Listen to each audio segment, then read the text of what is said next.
Mun, and he is the consultant clinical oncologist from Beacon Hospital. Welcome to the show, Doctor. Hello, Sue. Thank you so much for having me here on the show. Okay. So I've explained to the audience about the topic for today. But before we talk about the topic, let's talk about you a little bit. So being a consultant clinical oncologist, maybe a little background on yourself. Where were you before this, from being an oncologist? Yeah, certainly. I've been working in oncology since 2003, so that's about 12 years now. I've actually left Malaysia for 23 years to do my training. I came back about 3 years ago on the Talent Corp program, as I'm sure you've heard of. So my training was in the United Kingdom, where I studied clinical oncology, which means I practice both chemotherapy, radiotherapy, targeted therapy, and immunotherapy. Right. But why oncology? Among all the specialties that you can major in, why oncology? Yeah, that's what my parents asked me as well. So I think oncology is a very fast-moving subject. So we get new developments almost every month, and I find it extremely exciting. So in my career, I've also done a PhD in clinical oncology, where I focused 4 years into doing laboratory research, and I think that's where a lot of exciting developments are happening in the field.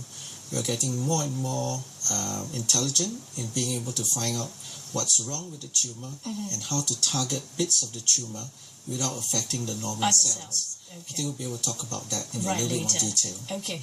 Or is it because, do you have like any personal experience, maybe your family members, your friends, you know? Sure.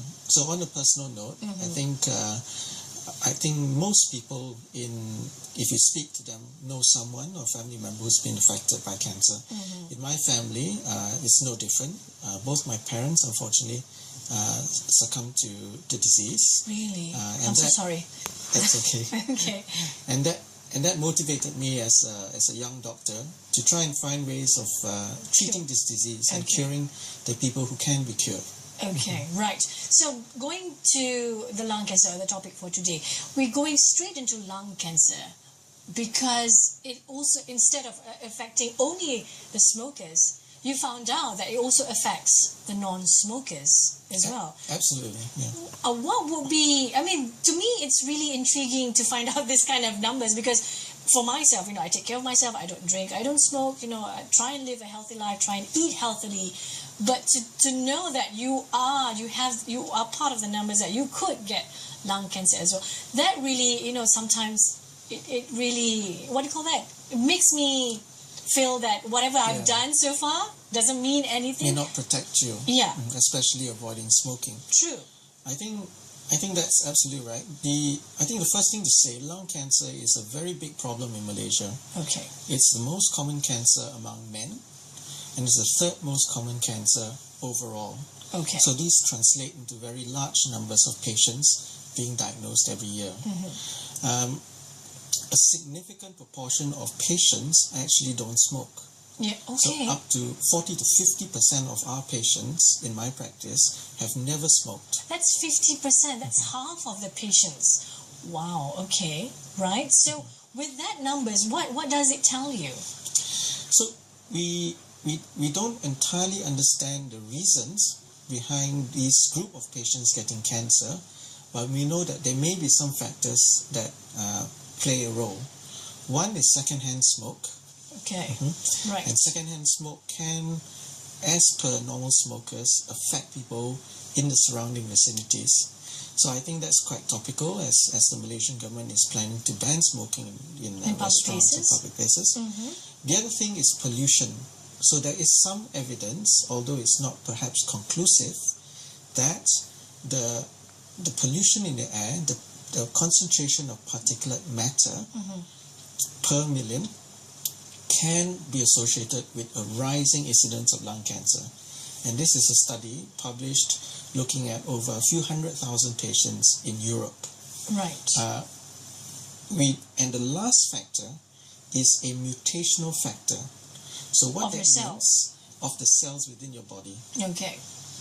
So these lung cancer cells, for some reason, and we don't know how, acquire a particular mutation, and that acts like an engine that drives these cells to keep on dividing and growing. And we know a little bit about those mutations. Okay. We've managed to elucidate what those mutations are. And the good news is we do have some treatments, drugs, that will target these particular mutations. Right, specifically. Very specific. Right, okay. And you said that men would have more numbers with lung cancer diseases. What about numbers from year to year? Is it inclining or declining? Okay. The incidence of lung cancer in Malaysia is rising. Okay. It's rising. And that's paralleled with other developing countries, for example, China. The incidence of lung cancer is going up. Okay. In Europe, for example, the incidence of lung cancer in men is stable or reducing. Okay. And that's associated with smoking. But in women, it is rising because there's a rising trend for smoking in women. Right. Okay. So, what causes lung cancer besides smoking or non-smoking? And you mentioned that as well. So, for non-smokers like me, what can I do to make sure that I don't be part of the statistics? I mean, let's say I eat healthily, I live my life, to the fullest. I don't do anything illegal or, that could damage my body. So what else could I do? You seem to be doing all the right things. Okay. And if I was your doctor, I'll be very pleased. Okay. So you hit the nail on the head in the sense that I think a healthy lifestyle is key. Mm-hmm. So a robust immune system, if our own immune system is intact and robust, our own immune system is able to detect these cancer cells and get rid of them. Okay. So the ways to improve our health are, as you say, to lead a very balanced lifestyle, a healthy lifestyle with adequate exercise, with a diet full or meeting the requirements for fresh fruits and vegetables, low in fat, low in carbohydrates, sleep well, have a spiritual life, right, etc. and so forth. Okay. Apart from that, really, there's not a lot that we can do. Right. Especially like if you live with someone who smokes, so you become a secondhand smoker. Yeah. But I read somewhere that they said secondhand smoker is even worse than the one who smoked the cigarette. Is that true? I'm not sure that's entirely true. Okay. Because most of the damage from smoking is also associated with the temperature at which these chemicals are in the lungs. So the primary smoker will obviously get the greatest hit. Okay. So if you inhale the cigarettes, and with vaping, there's some evidence that the higher the voltage in your electronic cigarettes, right, the higher the risk. So it's associated with the temperature at which these chemicals enter the lungs and interact with your cells. Right. So it's interesting that you brought up a vape because people still arguing about, vape is safer than cigarette and it doesn't cause us that much of damage. It's just water. How true are those statements, Doctor? Okay, I'm not an expert at vaping. I've never vaped in my life. Okay.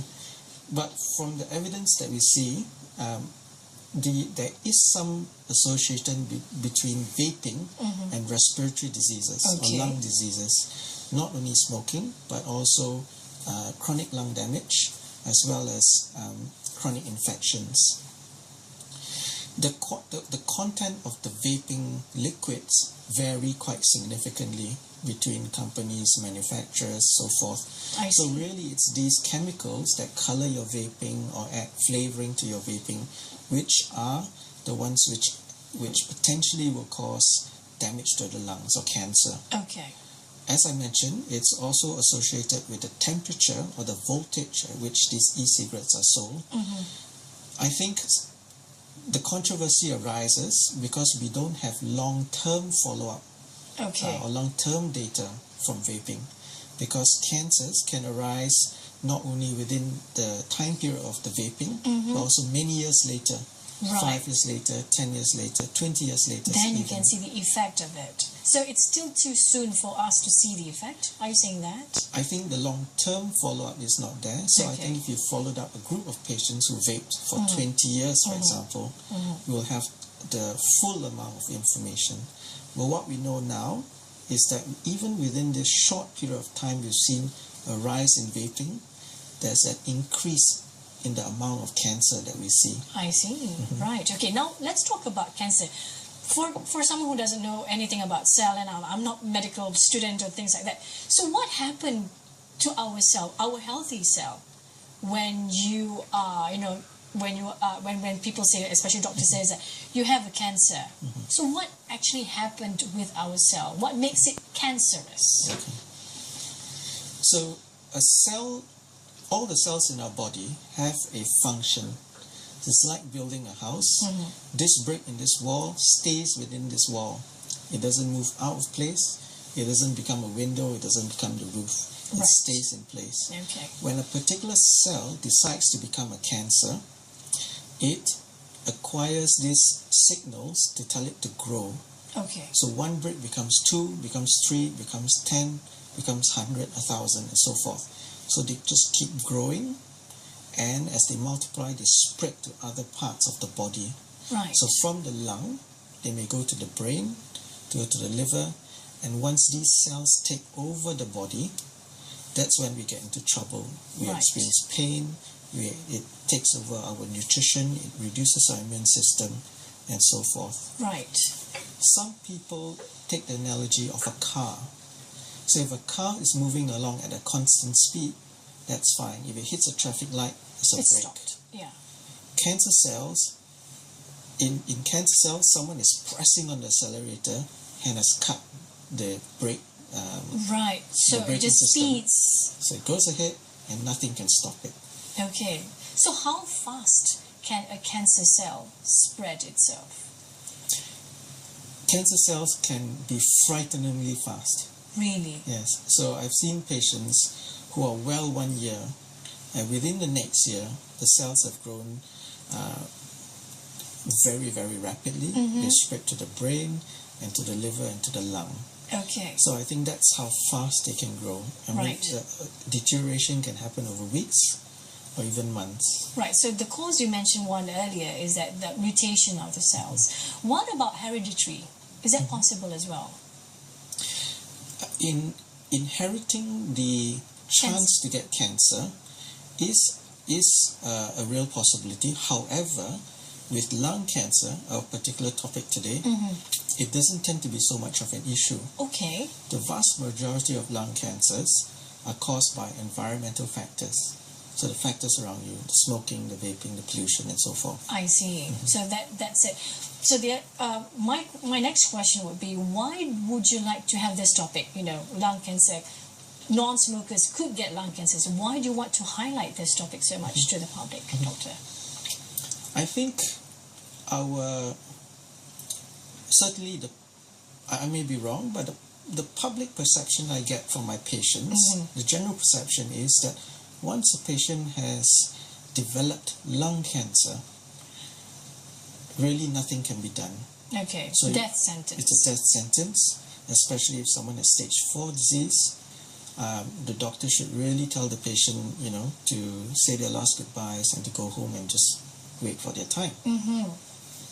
However, I think what I'd like to highlight is with newer treatments, we have treatments that are very, very specific for the lung cancer cells that can really kill them or stop them from growing, but without harming the surrounding cells. That's very good. So these are called targeted agents. Okay. And these have been, they are available in Malaysia and are already used. Right.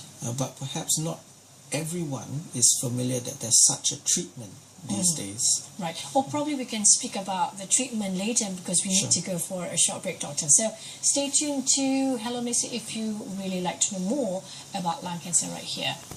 Stay tuned.